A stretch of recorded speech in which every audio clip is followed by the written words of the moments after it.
Good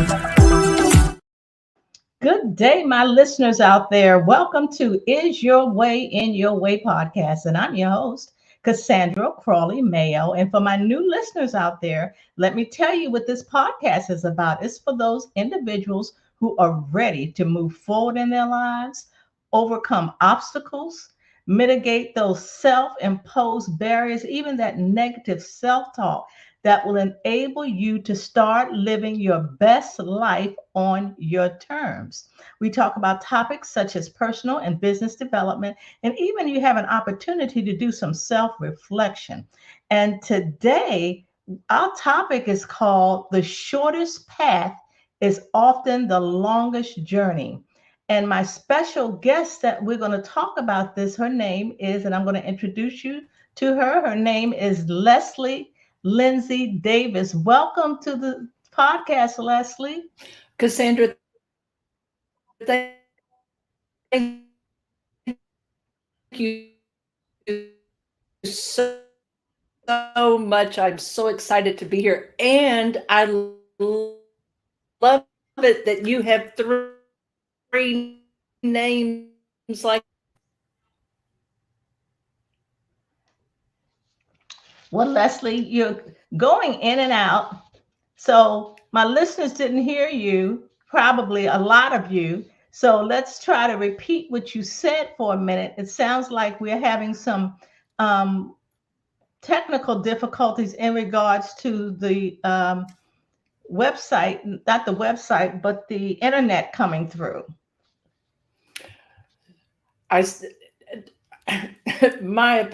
My apologies. I said I'm so excited to be here with you, Cassandra, and I love it that you have three names like I do. Yeah, so we already have something in common, right? Yes. Great. And there's a And reason. I don't know why you have three names. I have three names because our mother didn't have a middle name. And so she didn't give any of us girls middle names. Uh-huh. And as a consequence, I tell people I got married just so I could have a middle name. That's cool. I could say that, but I'm not. But actually, Crawley's my maiden name, and Mayo is my married name. And I kept that because more people know me by Cassandra Crawley because I got married in a later age. Um, I'm still young, but just a little. I got married, and I'm not ashamed to say it when I was like in my late 50s. So that's why I wanted to keep that Crawley in there and honor the male that I have. Well, listeners, that was a little side and chat see, that you're Leslie. CC. Exactly, and you're LL. Wow, Yep. that's incredible. So, my listeners, I'm going to read Leslie's bio just so you can get a little insight into what she's all about, and then we'll delve into some questions. Leslie Lindsey Davis, an inspirational speaker and the best selling author of You Can Eat Love, leaves audiences transformed by her powerful message of embracing emotions, cultivating self love, and building healthy relationships.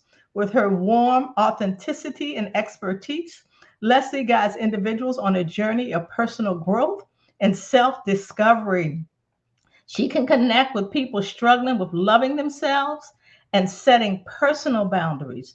Leslie has sold over 8,000 books, appeared on nearly 100 podcasts, and participated in 10 online summits and delivered empowering talks at conferences. She also has another book called Journey to Failing to Healing, and she has a soon to be released book titled What Color Is My Shirt? What a bio. I love that. I'd already asked her how in the world did she sell 8,000 books? But anyway, That's not what this podcast is about.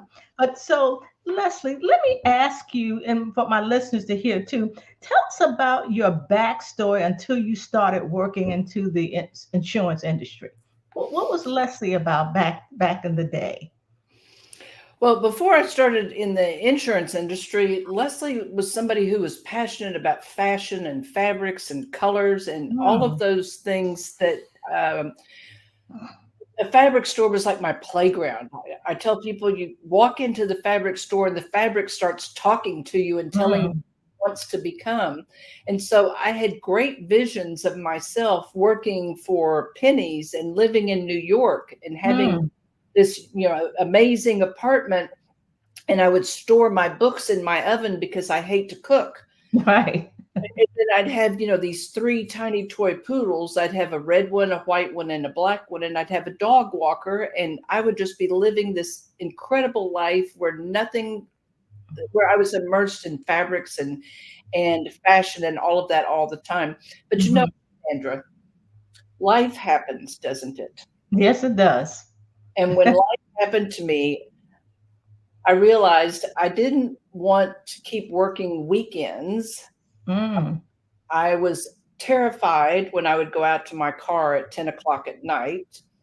Um, and so I switched into insurance. mm-hmm. Now, I don't know about anybody else, but I've often asked people who are in the insurance industry, did you deliberately, purposefully, intentionally set out to go into insurance? Mm-hmm. And the majority of people that I know did not deliberately, intentionally, or purposefully go Wow. into insurance. But that was where I spent the majority of my time until one day I walked away. Oh my. You quit. Did you I did. resign? Did you give notice or you just walked away? I gave them 2 weeks' notice and they did everything they could to convince me to stay. And I got up that Monday morning after, when my 2 week notice would have been effective. And Yeah. I told myself, no, Mm, you cannot keep doing this. And what I recognized a couple of years later is I had been sacrificing myself on the altar of everyone else. mm-hmm. And the only person I had not been taking care of was me. And I was to put it into perspective, I was working 60 plus hours a week, Mm, and am a mother and a wife. mm-hmm. Mm-hmm. And you Wow. cannot, people talk about burning the candle at two ends. Well, I was burning it 4, 5, 6, 7, 8 different ways. So Mm-hmm. the whole thing was on fire at one time. And that Monday morning, I woke up and I said, no, no. And I drove to the office, put my keys through the mail slot, and drove home. And it Oh, took 2 years for me to be able to drive past that office wow. without feeling sick. Wow. Not guilty, but So you're sick. exactly. So, that it took me, which is one of the reasons I love the name of your podcast, is your way and your way. Yes, my way was in my way. I Mhm. was the problem. I was in my way because I believed that it was my responsibility to take care of all these people and to take care of all this stuff and this business and everything, but none of it was giving back to me. Mhm. And that morning when I put my keys through the slot, it was as if I finally stepped out of my own way. Mm. Okay. And then, oh my goodness, my life really started opening up to the point where here I am now. Now, this was 10 years ago. So, over the course of the last 10 years, my life does not look anything at all like it did the previous 60. Wow. So tell us what happened. Like it sounded like you started a journey to discover who you were, and I kind of like in the bio. you talk about personal growth and self-discovery. And it kind of sounds like my book is Your Way in Your Way. And the subtitle of my book is a self-discovery guide for women on how to restore yourself, learn from your experiences, and be your true self again. So it sounds like perhaps you went through some self discovery yourself. Well, I did. Like so many people, there was a point 2 years after I walked away from the job where I had, a crisis in the family. Um, and I was so depressed. I was thrown into what I like to call the depths. The depths. Okay. It was so deep. It was like being at the bottom of the Marianas Trench, and I didn't know if I was going to be able to recover from it. But I recognized in that moment that I could either continue doing what I was doing and keep going on the path that I was going on. Because even though I had walked away from that job, I hadn't dealt with the things that got me into that situation in the first place. Mm-hmm. I hadn't dealt with, taking care of everybody else, prioritizing everybody else over myself. All of that stuff that got me there in the first place, I hadn't dealt with it. I hadn't dealt with a lot of grief. So Okay. on this particular day, when I hit this rock, I hate to say rock bottom because I feel like that's tempting God or the fates to say, you think that was rock bottom, I'll show you. So Right. anyway, I hit this point and I made the decision that I was going to get healthy mentally, physically, and emotionally. Mm-hmm. And I tell people that's when the journey really began. Mm-hmm. And in looking at myself at that moment in time, I thought that nobody loved me. Okay. And what I came to recognize fairly quickly was that the only person who didn't love me was me. Well, Leslie, let me ask you this because a lot of my listeners, um, some of them have not taken that deep dive internally. So, what made you? It sounded like maybe you were just sick and tired of being sick and tired. So, you made a decision to go into within yourself to discover what was it about you. Because I want my listeners to know, being that this is your way in your way to be able to get out of their way like you're talking about now and then take a deep dive into your inner self. So what propelled you to do that? Well, as I said, I'd made the decision that Uh-huh. I wanted to be the best version of myself. I Okay. didn't want to continue living my life feeling frustrated, feeling overlooked, feeling as if Mm-hmm. my dreams, desires, etc., didn't Mm-hmm. matter anymore. Mm-hmm. And what I came to understand is there's only one person I'm in control of, Right. and that's me. And I'm not Mm-hmm. in control of anybody else.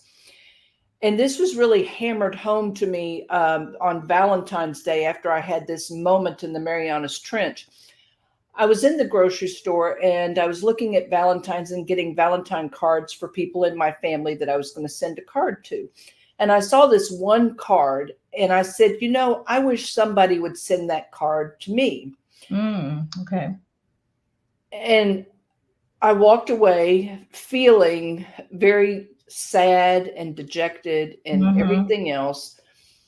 And before I got to the cash register, this voice said, go get the card and send it to yourself. Okay. So I went back and I got the card.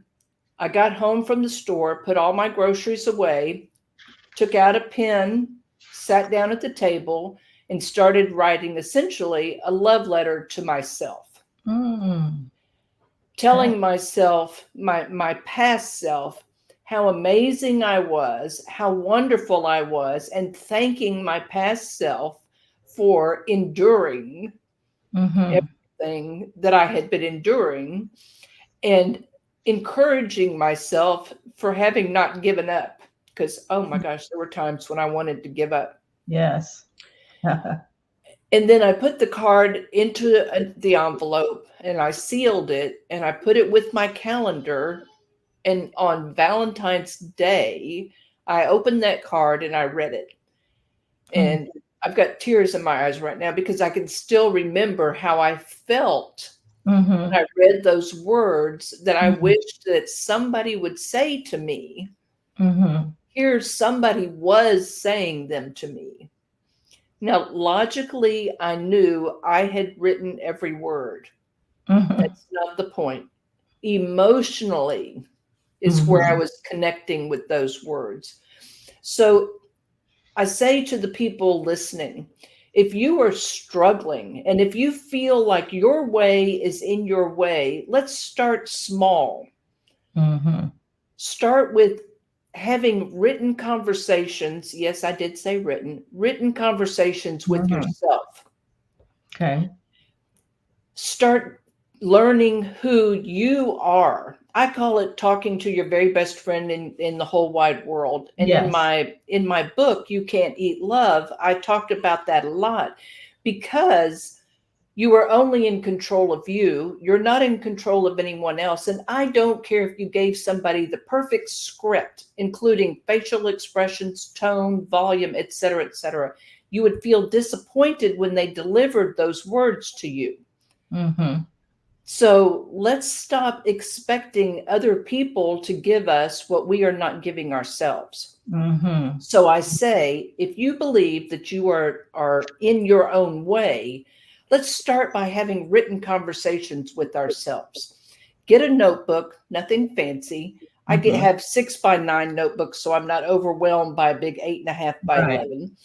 Get a pen that's in a color that you love and set aside 5 to 10 minutes each day. I do it in the morning Mm-hmm. and start talking to yourself. And Mm. yes, I do have two-sided conversations. Yes. So you answer yourself, right? I answer myself. But Uh-huh. you know, Uh-huh. when I'm feeling something, whatever, angry, happy, whatever, or I'm trying to work through a feeling or something, I will write, of course you feel that way. Why wouldn't you? Mm-hmm.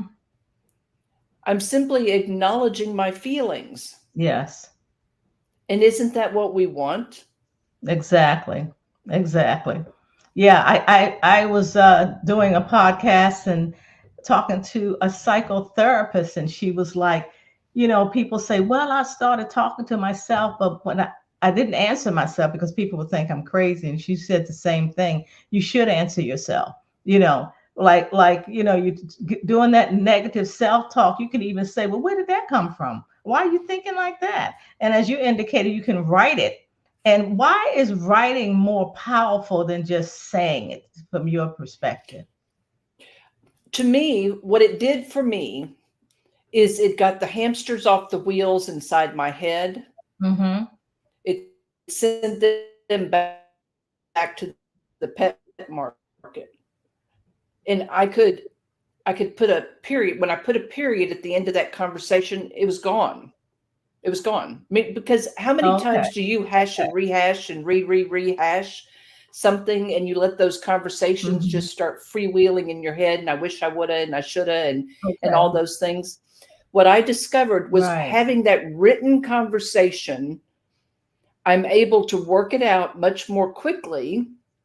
I'm able to Mm-hmm. validate what I'm feeling. I'm able to acknowledge whatever the heck it is. I'm able to work my way through, if not to a solution, but to a satisfaction that I'm heard. Mm-hmm. And Okay. so when I close that notebook, I'm not running off looking for something else to fill that space. Because what I discovered was I had what I call a myself sized hole in my heart. Mm-hmm. And at that time, I had been filling that myself sized hole in my heart with food. That was my drug of choice Mm. instead of feeling. Okay. Okay. Leslie, what you're doing, do you call that journaling or do you call it something different? I call it writing in a notebook. And the reason I call it writing in a notebook is Okay. I've had this aversion to the term journaling. Okay. Okay. I don't like, the have tos and all that kind of stuff. And to Mm-hmm. me, the word journaling implies rules and regulations and all this kind of stuff.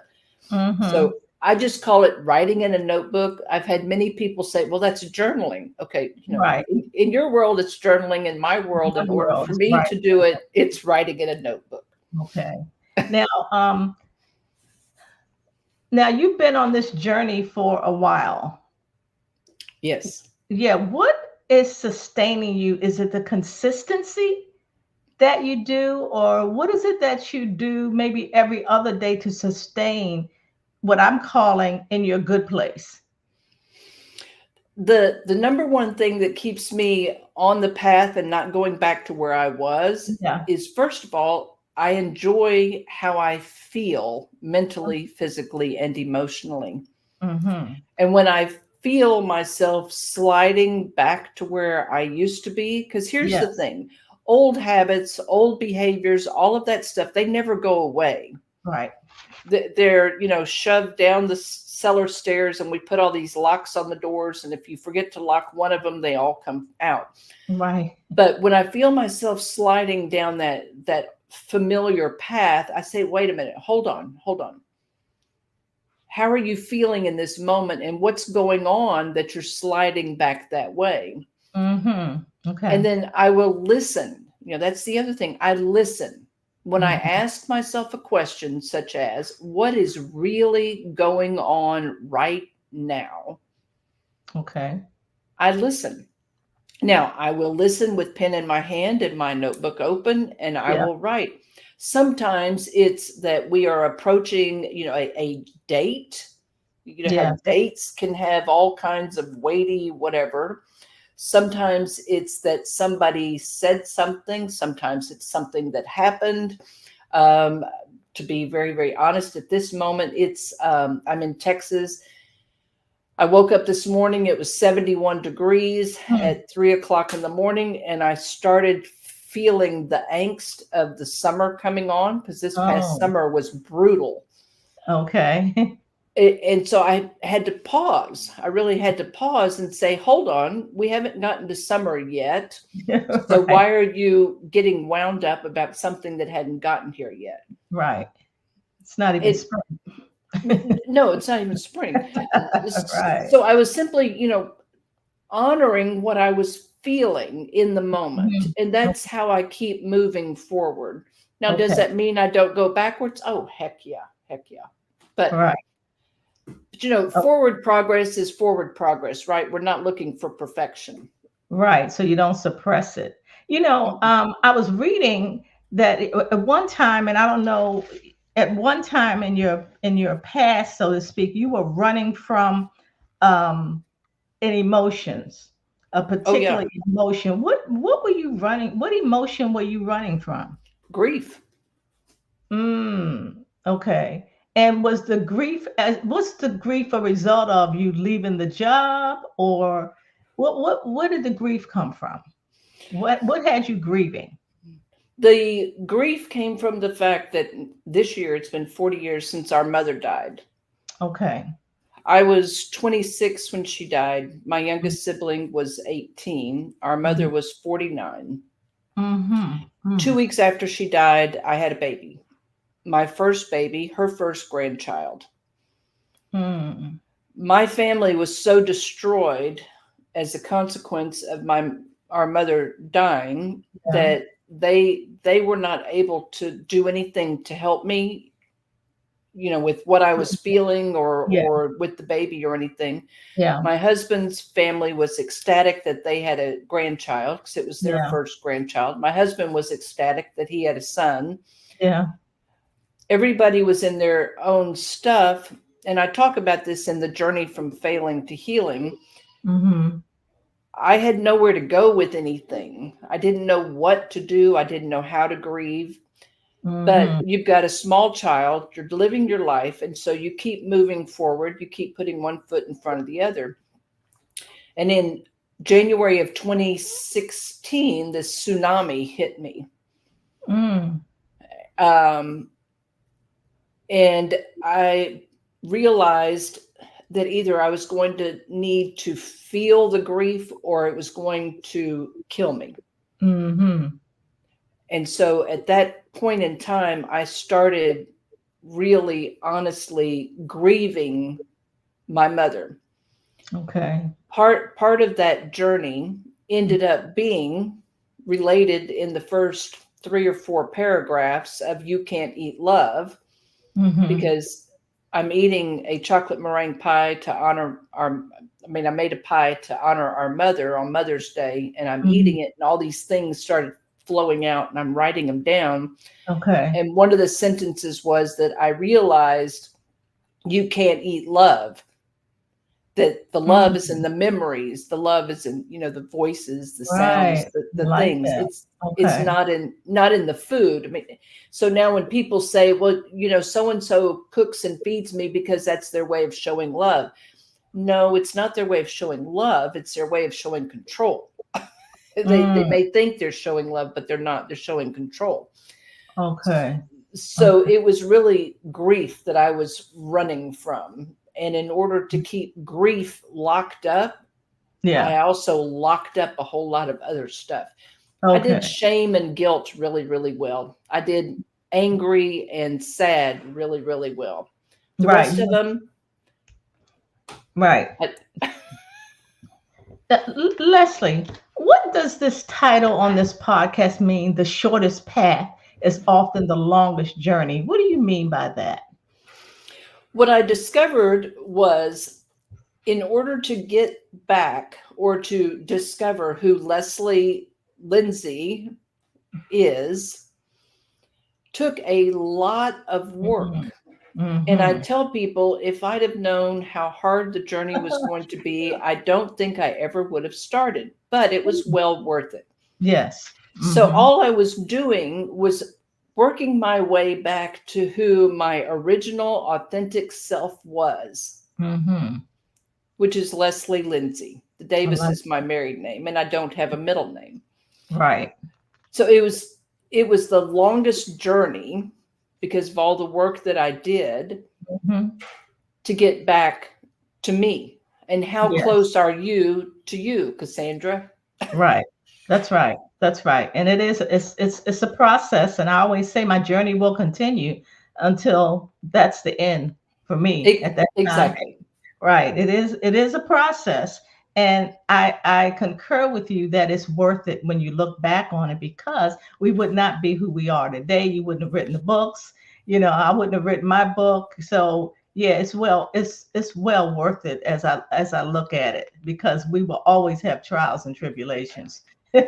Always. What 1000%. And one of the things that I discovered after publishing You Can't Eat Love, and I'm discovering more and more with the journey from failing to healing, there are more Leslies out there than Mhm. I ever imagined. And I'm quite certain that you are discovering that there are lots of Cassandras out Yes, there.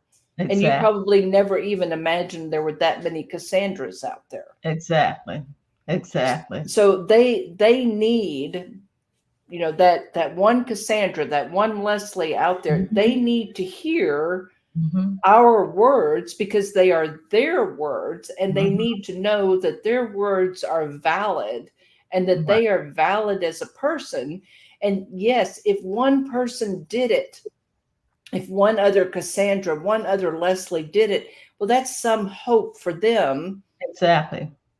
if for nothing else, to start getting out of their own way, That's to right. That's right. start taking a couple of steps on that journey to discovering or rediscovering that amazing person that they really are. Exactly. Exactly. And many of them are still waiting for the Leslie and the Cassandra. And that's too while I was in my own way, because it took me forever to write this book that's been in my spirit for so long. But yet, you're right, as people read the book, there's certain things, and then the reviews, the comments. I've even had people to read the book to email me to say, I saw myself in you. And I just want to thank you. So you're exactly right on that part for sure. Now, what methodology do you use to guide individuals through the journey of personal growth and self discovery? Well, the first thing that I usually do is um, find out I ask them when they're doing something, who are these negative voices that they hear? Mhm. Because that's what a lot of people hear. They'll talk about the negative voices that start up, or they will start throwing out limiting beliefs as, Mhm. just it's gospel. And I will get them to pause and I will ask them, think for a moment, whose voice are you really hearing? Mhm.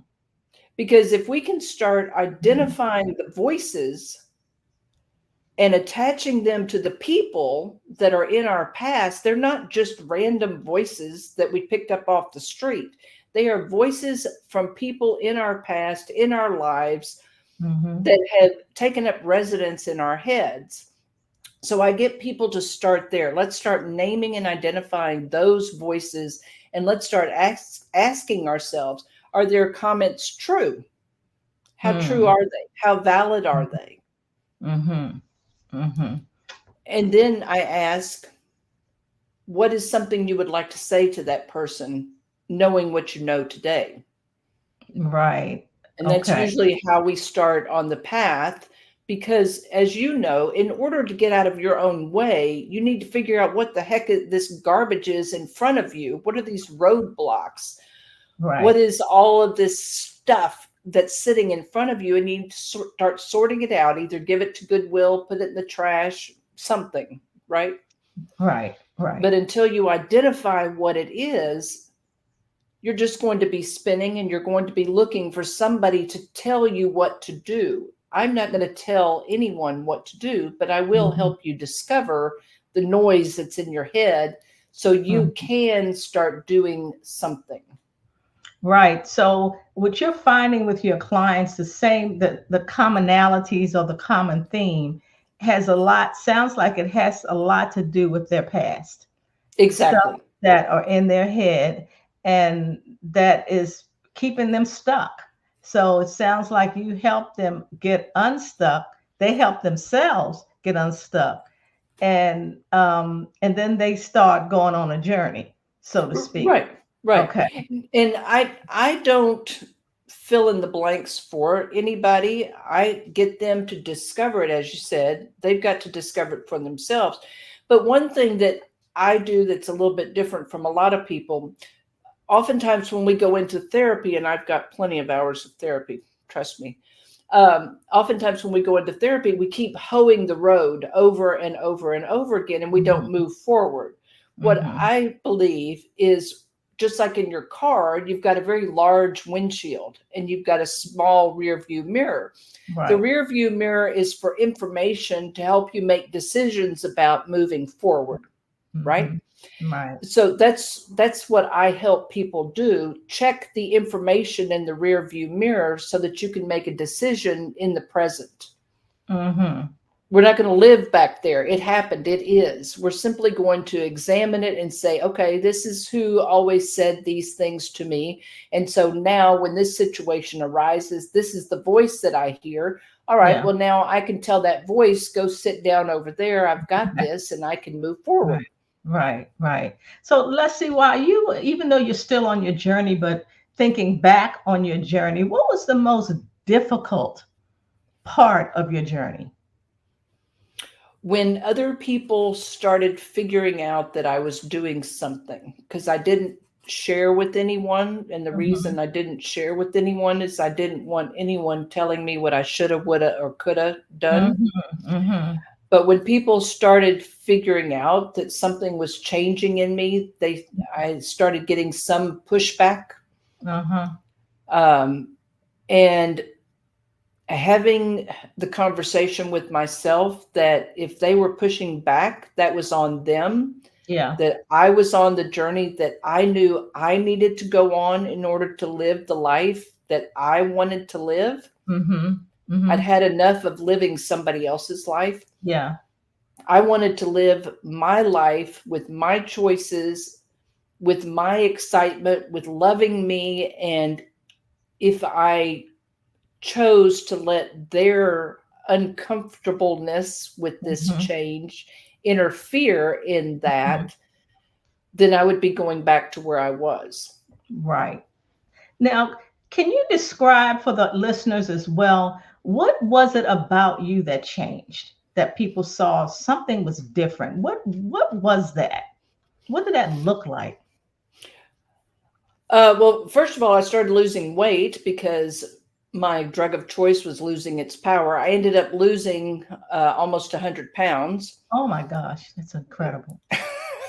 Unbelievable. Wow. And then the other thing was when I would make a statement to my husband and he would start trying to fix whatever it was I was saying, I was able to tell him, I don't need you to fix it. I just need you to listen.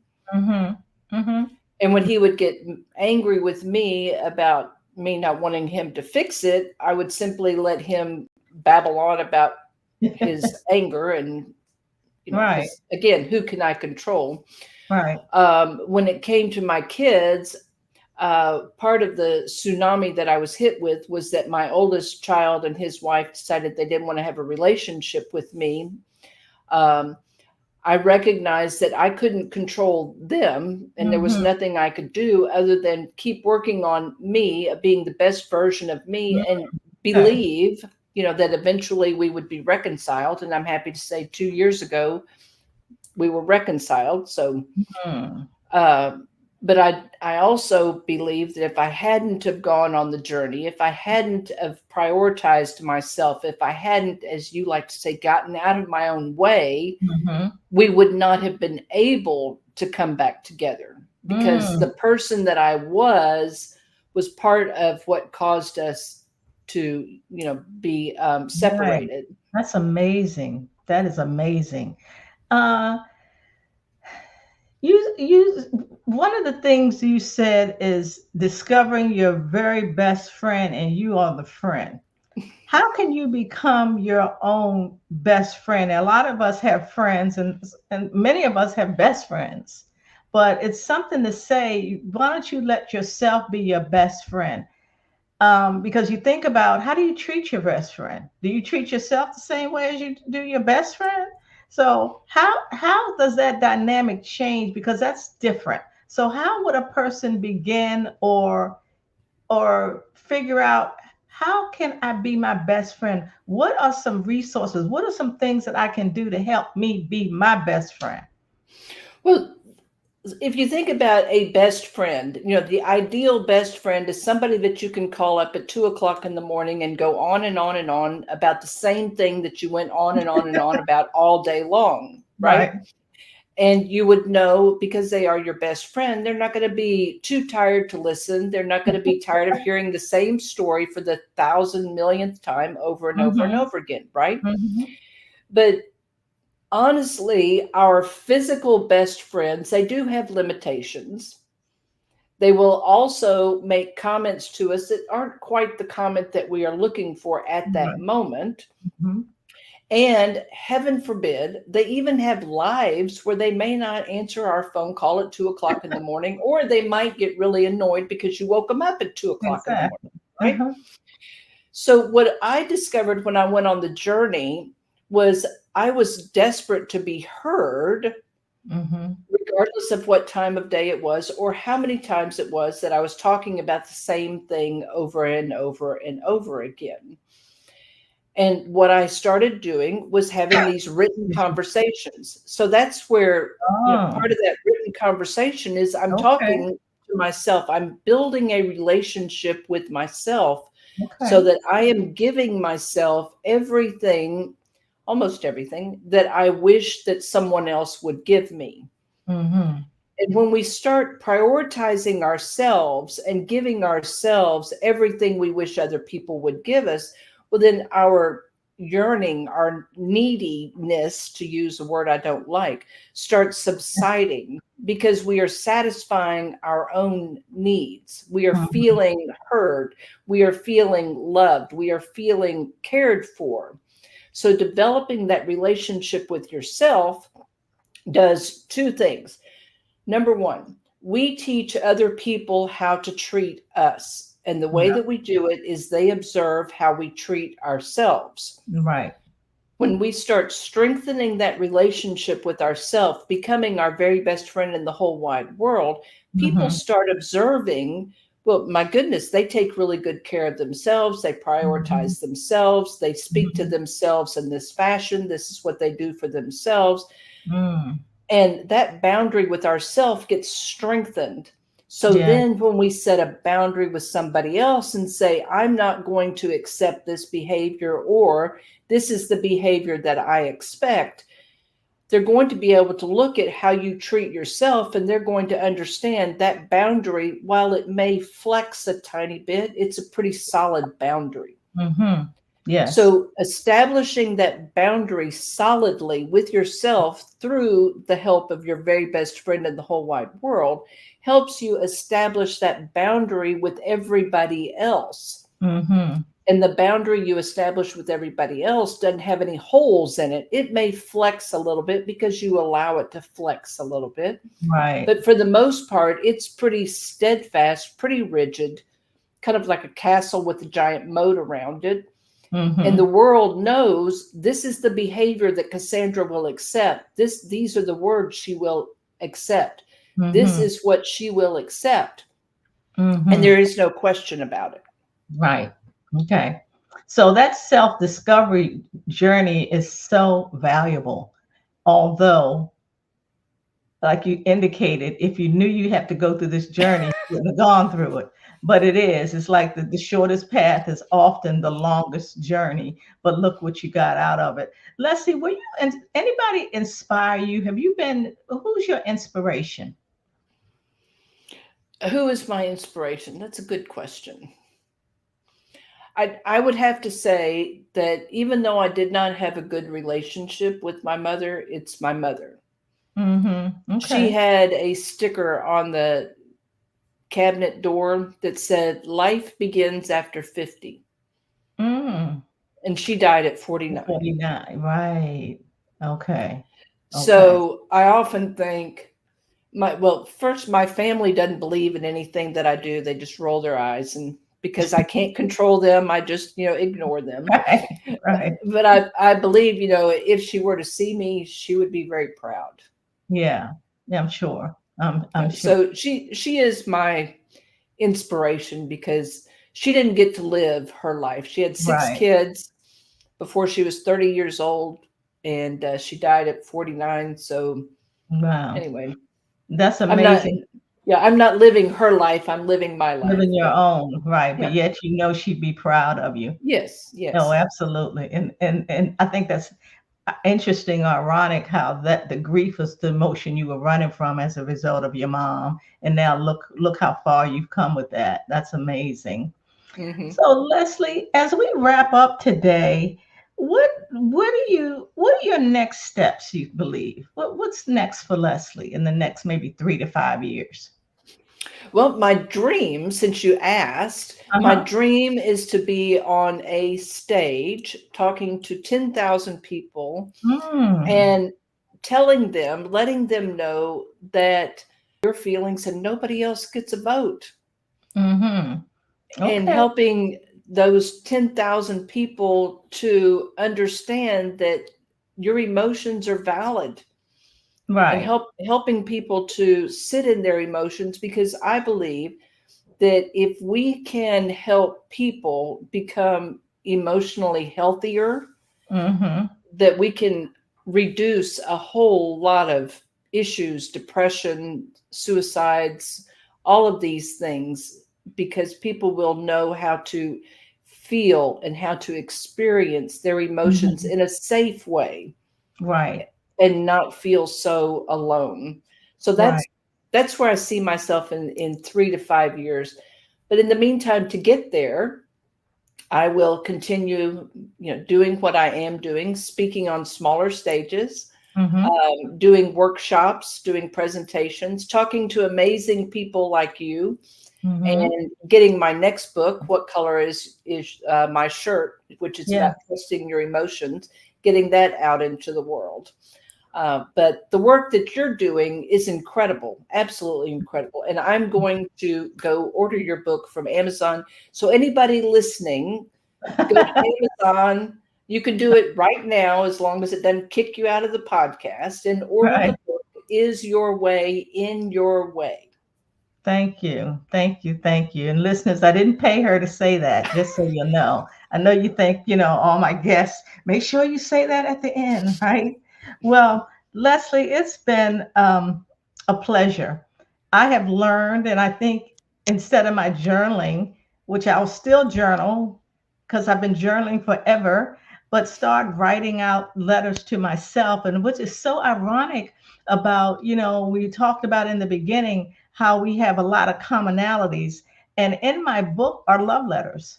They're love letters to women. It's dear women who compare yourself, dear women. It all started with your backstory. So, and they're love letters, just as you mentioned. So I just think that there's some type of connection that we have because of the similarities that we have. And I just, I want to thank you again for your time, your energy, your what I call your gold nuggets. And I know my listeners out there, if there's something that was said, please re-listen to this. You can replay this on YouTube, on all the social my media platform, but you can also listen to on the podcast platforms as well.